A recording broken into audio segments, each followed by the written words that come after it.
거기 나올까?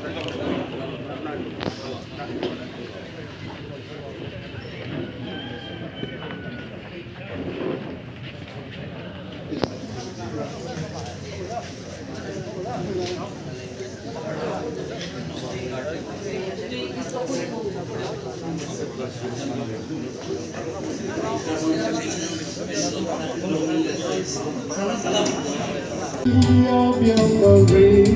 let's say my chair,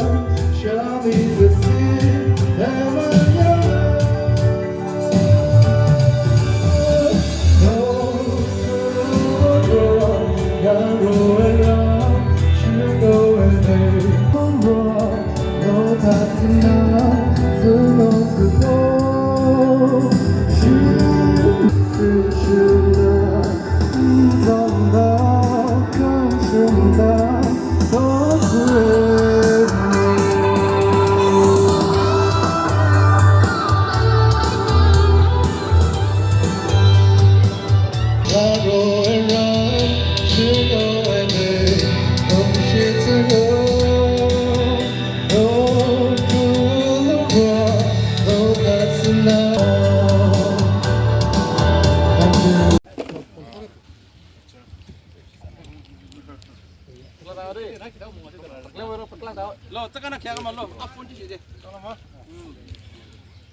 Lotha সকলৰ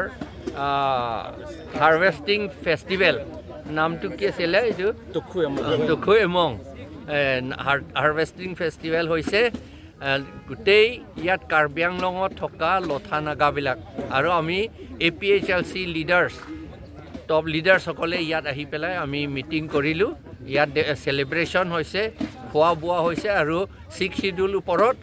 আমি discussion কৰিলোঁ কনষ্টিটিউশ্যন ওপৰত ল ওপৰত ডিছকাছ কৰিলোঁ আৰু এই নাগাসকলৰ কাৰ্বি আংলঙত থকা নাগাসকলৰ নামটো ভোটাৰ লিষ্টত সোমাবই লাগিব এইটো বুলি আমি ডিচিশ্যন লৈছোঁ আৰু কাৰ্বি আংলঙত থকা ইমান বছৰ অলৰেডি থাকিছে নাগাসকলে তেওঁলোকৰ they have got the right আছে মাটিৰ পাতা পাবলৈ সেইটো আমি ডিমাণ্ড কৰিছোঁ আৰু APHLC যেতিয়া জিকিব তেওঁলোকক মাটি পাতাও দিয়া হ'ব কাৰ্বি আংলঙত থকা সকলক আৰু তেওঁলোকক এতিয়া ফাৰ্ষ্ট থিংটো এতিয়া তেওঁলোকৰ নাম ইলেক্টৰেল ৰলত সোমাব লাগে কাৰণ ইলেক্টৰেল ৰলত সোমাবলৈতো হ'লে 6 months যদি এটা ঠাইত থাকে ইণ্ডিয়ান চিটিজেনসকলে তেওঁলোকৰ নামটো ৰাইট আছে ভোটাৰ লিষ্টত নাম সোমাবলৈ এইটো নাগা বুলি কথা নহয় সব কথা আৰু যদি ট্ৰাইবেল এৰিয়া বুলি কৈছে 6 শিডিউল এৰিয়া বিহাৰী বঙালী বিহাৰী সব যদি মাটি পায়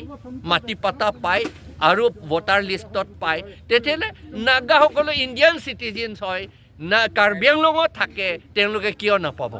সেইকাৰণে তেওঁলোকে পাবই লাগিব এইটো বুলি আমি আজি আলোচনা কৰিলোঁ আৰু ডিচিশ্যন লৈছোঁ